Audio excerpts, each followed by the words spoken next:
Hey everybody, and welcome back to Professional Development, the New York City Teacher Podcast. I'm your host, Noah, and I'm really excited to introduce today's guest. With me today is Alex Jallot, who is a special ed teacher and UFT Chapter Leader at Pace High School. He's running now for the UFT High School Executive Board. Without any further ado, Alex, thanks so much for joining us. Yeah, thanks for having me here. Super excited. Now, as a show by educators, and I suspect mostly for educators, I really like to start off with teacher origin stories. So what is it that got you into teaching, and what has kept you in the profession? Whew, all right, great question. So this is my 9th year as a public school teacher in the New York City public school system. I went to public school from middle school and high school out on Staten Island. And I was always a bit of a history buff and nerd. And I always thought that I would get into teaching at one point. But anyway, I went to college and I studied international studies. I thought I was going to work for like the UN and go save the world. And then I was terribly let down by the realities of how all of that works. So then my early 20s, I worked for a nonprofit agency called YAI, Young Adults Institute, and it's a nonprofit that works with adults with developmental disabilities. And so I worked very closely with different groups of individuals with disabilities ranging from all across the spectrum of autism to folks who have Down syndrome, and just really just teaching them life skills. And also just learning a lot from them as well. And it was a lot of fun, and it was a really great experience, except that, we weren't unionized, so the pay was awful, and it just didn't seem like there was some sort of career trajectory there. So I left when I was about 24, did like a 2-month stint in California, like any young person does, I suppose. And then I came back. And I didn't know what to do with myself. So I had a conversation with a friend at that time, and he suggested that I get into the Teaching Fellows program. He's like, I think that's something that would be right up your alley. A mutual friend of ours had gotten into it the year before. And so I just got into a couple conversations with some people that I knew that I was in it. I was like, okay, this sounds like something I can do. Teaching is, that's what I was doing with the adults with disabilities. And it's just something kind of like natural for me. I shouldn't say natural because it's a craft and you get better at it, but it's just something that I enjoy doing. Right. So I applied for the Teaching Fellows program, and I got in spring of 2013.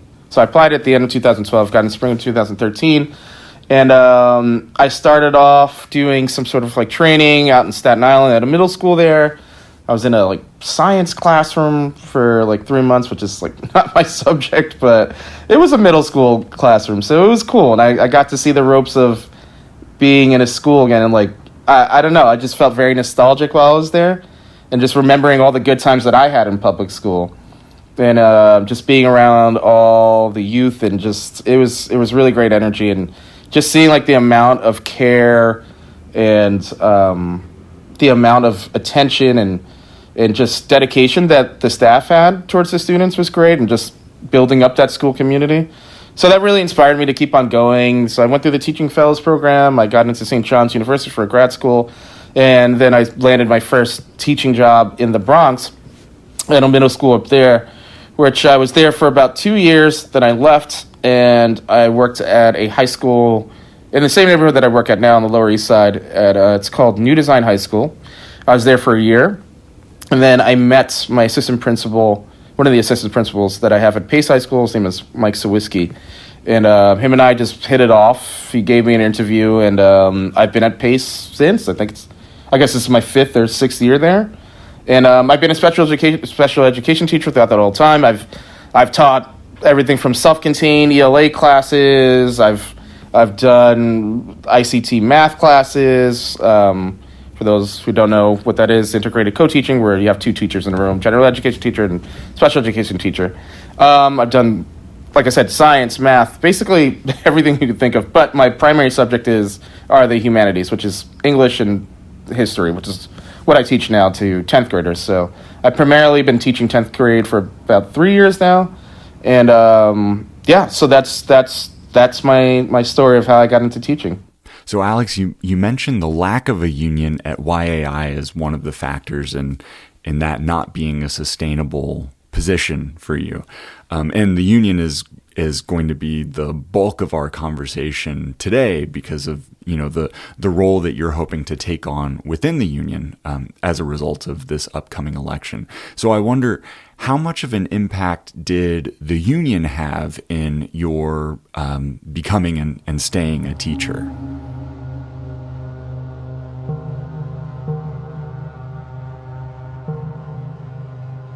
The interesting thing, because I'm thinking about it now, like my first couple years in the DOE, I don't know if I necessarily even felt the impact of the union.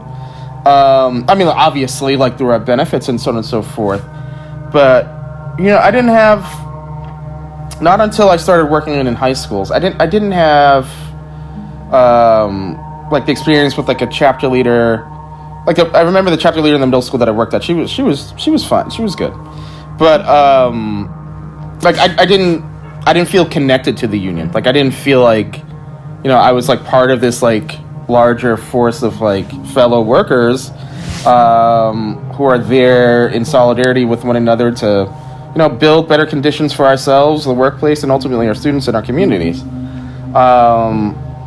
So it wasn't until like later on in my career that I started to like really get into like union work and like starting to like put the pieces together of like what this actually means. So like the first like 2-3 years I was like, what's the difference between this and like me working at YAI that wasn't unionized? You know what I mean?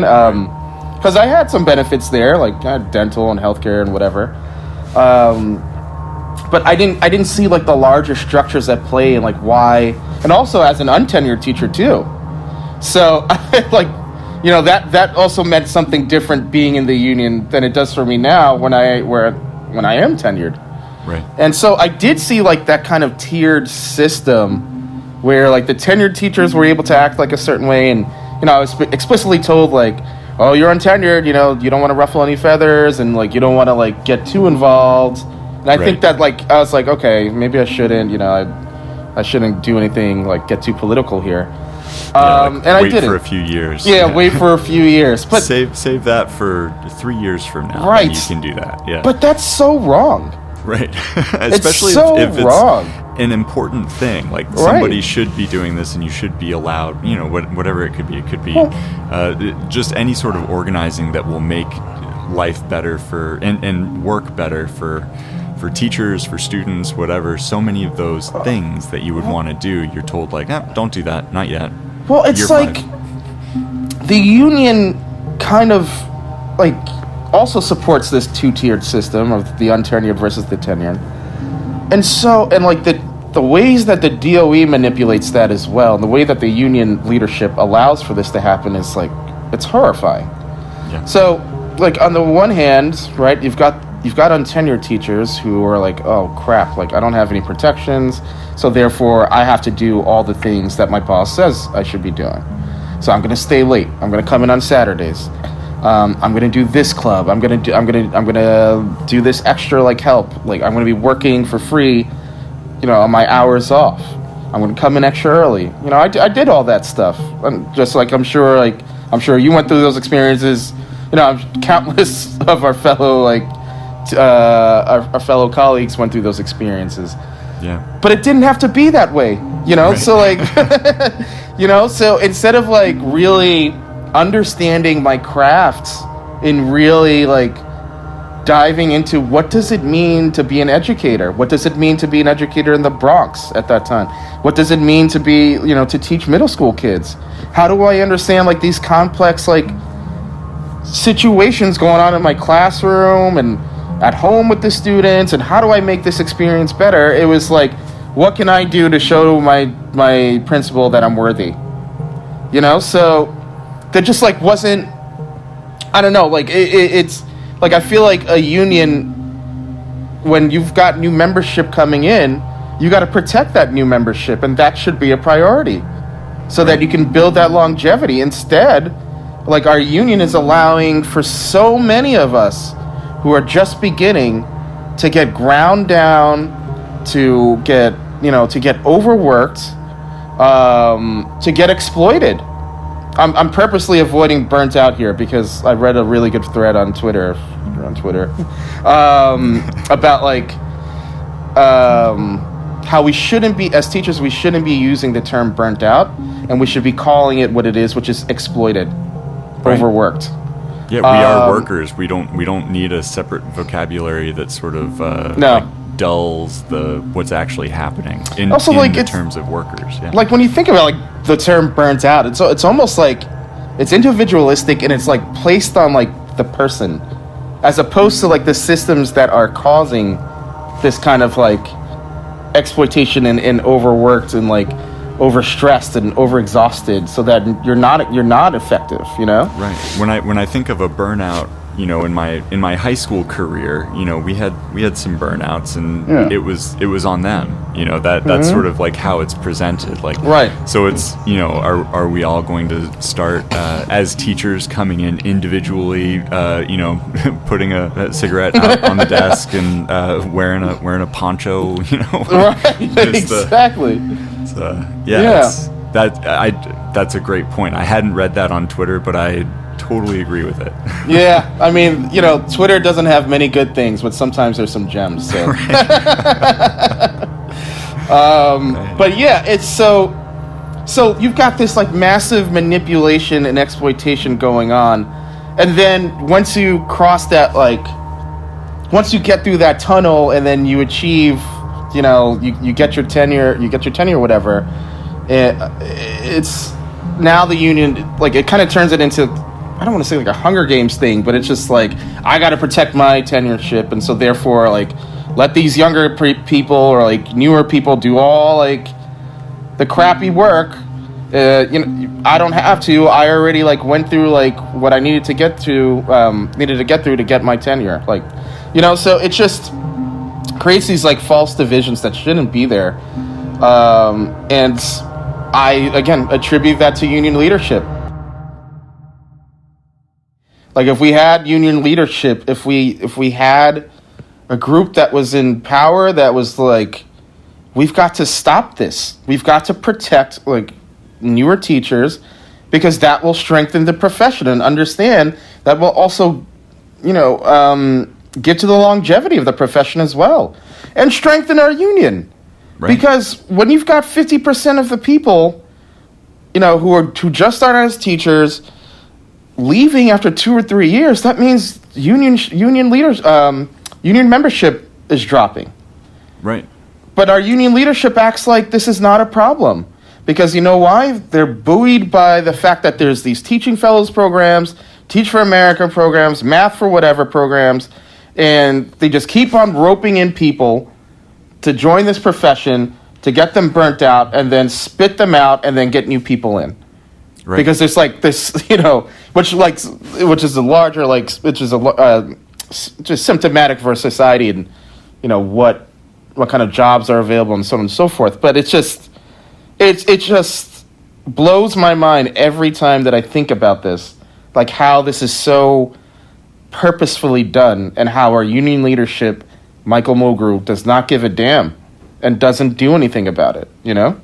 Right. The understanding that sort of undergirds that policy of we'll replace everybody every 2 or 3 years. You know, that only works if you can count on the new people who join to also join the union and pay their dues, and will not need a whole lot of the services that the union provides, because I think that might be part of it too, because like how many first, second, third year teachers on the whole, there's certainly exceptions to this, but you know, I don't use a whole lot of my medical benefits. I don't have time to go to the dentist, honestly, but let's not even get started with that. I went last summer and I haven't been back. I should get around to that, but at any rate, they're counting on the new people who join who join the profession to also join the union, and writ large, like the trend in the United States is not towards unionization. It's moving in the opposite direction. So like you can't count on people to keep joining the union. At some point you have to like keep some people on board. But that's the type of long-term planning and visioning that is severely lacking by our union leadership at the moment, or for the last however many years.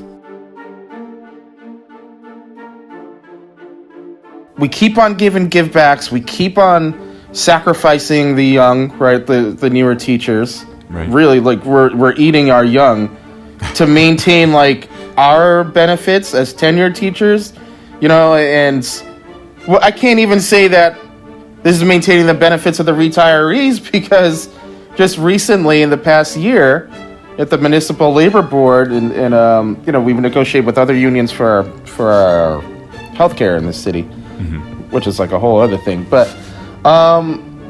privatizing Medicare and healthcare, and so like our retirees are going to have to pay more. Right. So it's like you don't even care about the people who gave their lives to this profession, to these students. And then, you know, I also want to bring it back to like, not only are these newer teachers like getting exploited and basically run through after 2-3 years, but our students are losing out. Right. Because now like you're losing institutional knowledge, you're losing institutional experience, and then what do our students get? They're not getting folks who are adequately trained and have proper supports. And so it took me years before I became comfortable in the classroom. It took me years before I knew like anything about my pedagogy. Right. It took me years to even know what to like look for in my students' work, and like how to properly assess, evaluate, and support them. You know, like the job that I'm getting paid for. It took me years to do that. So it's like, you know, without the supports and adequate protections, you're not going to get people, or the majority of people who are coming into our profession, to be able to do that. And then who gets hurt the most? It's our students, right, and their families. And then they get a cheap education. And then what ends up happening is going back to like the destruction of public education. They score lower on state tests, or their families put them into charter schools, which appear to be doing better. And so it's just like this vicious cycle of just like, I don't know, trying to get rid of us, really. Right. You know, and again, it's like, I'm going to keep bringing it back on this podcast. It goes back to our union leadership. We've got 150,000 some odd members. Mobilize us, Mulgrew. You know, like we're ready. We're ready. People are ready to fight, but it's like, you know, they just keep on doing business as usual. So it's getting me like real fired up, man. And I imagine it might be getting some of the audience fired up too. And I'm putting myself I think maybe in all of our shoes when we first get into the profession. But you mentioned when you first started teaching, Alex, you didn't feel the impact of being part of the union. And I think a lot of people, early profession, maybe even mid-profession, you know, according to NBC, like, you know, half of us are at the end of our profession, regardless of where we are right now. Right. Those of us who don't feel like we're part of a union, what can you tell us about, first of all, this election coming up, and second of all, what you're hoping to do as a candidate in that election? Yeah.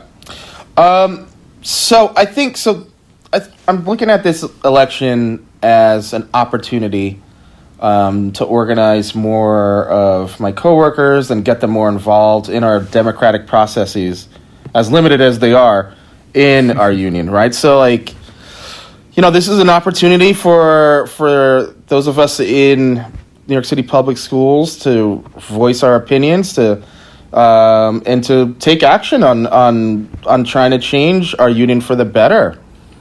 So I got involved with these elections. This actually started out of a contract campaign that we were working on in Moore, the Movement of Rank and File Educators. And so we knew that the union elections were coming up this year, and there was a bit of debate back and forth about whether we should get involved and how involved we should get. We had it was good principled democratic debate, which is something that's lacking in our delegates assembly and our union in general. So we decided to move forward, and we decided to get involved with these elections. So we knew what we were up against, which is Unity, who is the controlling faction or caucus of our union, led by Michael Mulgrew. And so they've been in power since the inception of the United Federation of Teachers back in the 1960s, so a long time. And so they hold a lot of the positions in the union. A lot of their people are union staffers and so on and so forth. So it's very much a stacked deck against anybody that really wants to challenge them and challenge the way that they run things. I mean, you've got people whose livelihoods literally depend on Unity being in power. You know what I'm saying? Like people who work for the union. So there's a lot at stake here. You know, not just for us to change the union for the better, but also literally we're talking about people's jobs, right? Mm-hmm. So there's a lot of different pieces to this.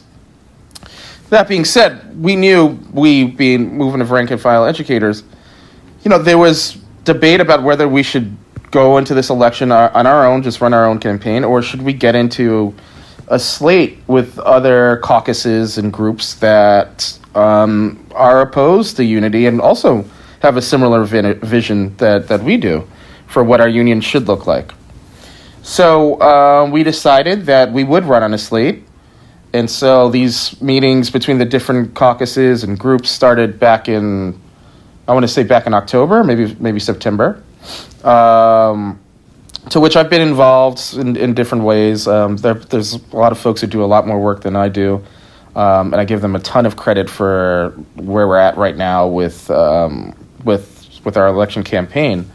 And so, we were looking for officer positions and positions on the executive boards and at-large positions. So I decided to put my name in for the executive board, for high school executive board. And, I just recently became chapter leader at my school. And the last couple years, through my work with Moore and through the chapter that I'm in at my school, I've really seen the impact of the union and what we can do as a union when we do organize. So I was involved in the fight for paid maternity leave. I was involved when COVID first hit and organizing for safer schools. I was involved in several different issues in my own chapter. So I saw, and I've also done organizing outside of school as well. I used to really be involved with DSA. So I saw I started to really get interested in my bread and butter, what I do every day in the workplace, right? Yeah. So I was like, if I'm going to do any kind of organizing, I'm going to do union organizing.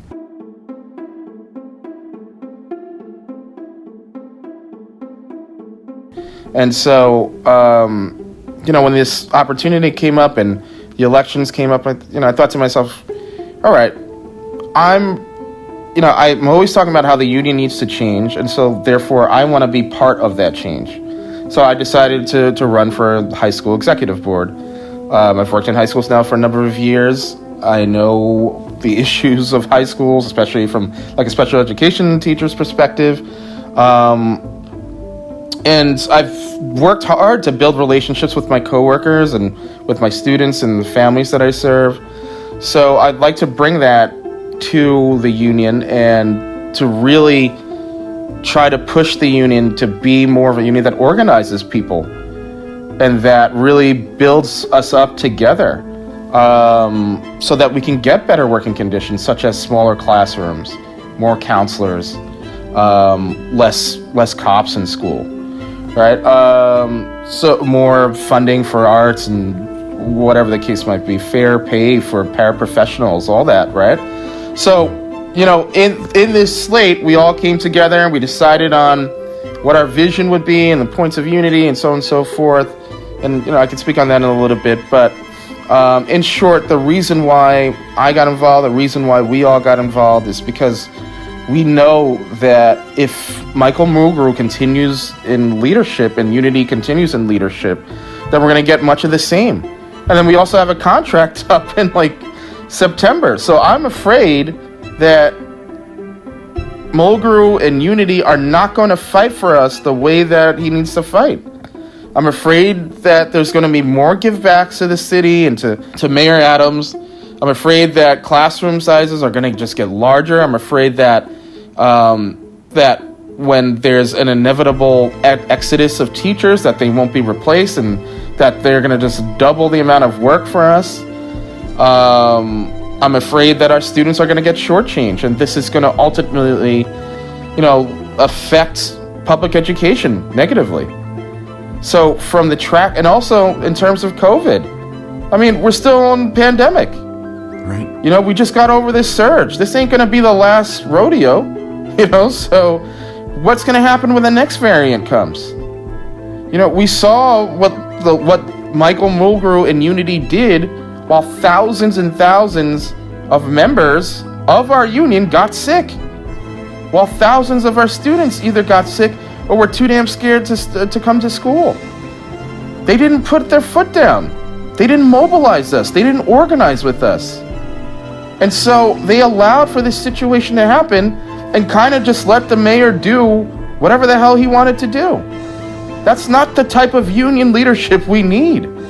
So so part of this too is we need a union leadership, that's really going to take charge of our health and safety and fight like hell for that and not back down, So, yeah, those are the main reasons why I decided to get into this, because I didn't feel like I could just sit by and idly and just watch this happen, So I wanted to be part of this process, and I want to be part of leadership to help build a better union and to really build a grassroots union and to build up our chapters, right? And to build those crucial relationships that we need in order to make our union a fighting union that will fight for not only our rights, but the rights of our students and for just a better community for all, really.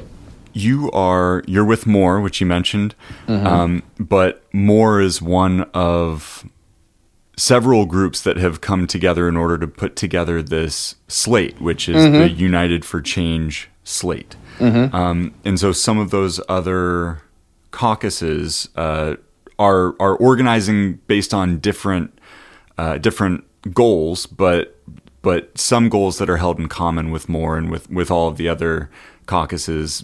And the main central organizing commonality is replacing unity, getting rid of Michael Mulgrew's leadership. Right. And I just want to also be clear, part of the goal is removing Michael Mulgrew and unity from leadership, but the ultimate goal is to build a better union. And so we got to bring a positive vision about what our union should look like, right? And so just, for example, on January 6th, was it? Or no, January 2nd, we put together a town hall for UFC, and we had over 200, or maybe even more than that, participants. It was put together. Among them. Yeah, right. So, and that was put together in about 2 days, but which was a really short turnaround. But, that just showcased how hungry members in our union are to see some change and are interested in seeing what are we going to bring to the table, right? So, yeah, there's several different groups. There's New Action, there's Solidarity, there's Independent Community of Educators, Retiree Advocates, which, God bless them, they always fight like hell, and they're great people. Educators of New York City, and of course MORE, which I'm part of. And I think, within the minutia of it, there's differences amongst certain different beliefs, especially around social justice issues and so on and so forth. But I think our points of unity are definitely to build a better union, and including things like smaller class sizes. We all agree that there needs to be more counselors in the schools. We all agree that there needs to be fair pay, not just for teachers, but for paraprofessionals and other staff in school, secretaries and other staff in schools. You know, we all agree of hands-off healthcare, right? That there should be no privatization of our healthcare whatsoever. We agree that there shouldn't be this kind of two-tiered system, or this two-tiered system now that they created with our healthcare, where new people have to join an HMO and don't even get a choice. You know, when you and I started, it was like you get a choice with like HMO and GHI. Of course, everybody chooses GHI. Right. And now that's like not even a choice when they first start. You know, so it's like, those are all the things that we agree on from all these different groups. And it's not easy, coming to that kind of consensus and moving forward democratically. But I think that the work that we've been doing together as a coalition is exactly what we should be doing as a union, as a whole. Because we've got a hell of a lot of different opinions and different kinds of political beliefs within our union, right? Because it's New York City and it's like I said, 150,000 members plus, right? But I think what we've been doing in United for Change is exemplifying how we can do this democratically. We might always agree, but we can have principled debate, we can have principled discussions, and we can come to this together in consensus, through democratic means. None of us are shouting down at the other person, and none of us are speaking for an hour, not letting the other groups not have question times. You know what I mean? Right. Yes, that is a sub to Milgrew. So, you know what I mean? So, it's been a lot of hard work, and like I said, there's been folks who have been really dedicating a lot of their time to putting this together, to putting together these petitioning parties that have been happening, and I'm eternally grateful to them and the amount of what they're putting into it. And so, but I think that just shows, that people are willing to really fight to change this union.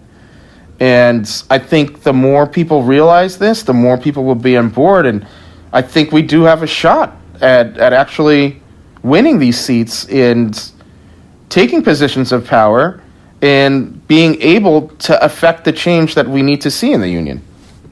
What's the next step? So I was there at the town hall, which by the way, I agree that was a huge undertaking to be able to pull off in a couple of days. And the last thing that any teacher wants to do on January 2nd when they're reporting on January 3rd is hop on a Zoom call. But there were people there, and just being a part of it, it was a very exciting moment to witness. So, it was full transparency.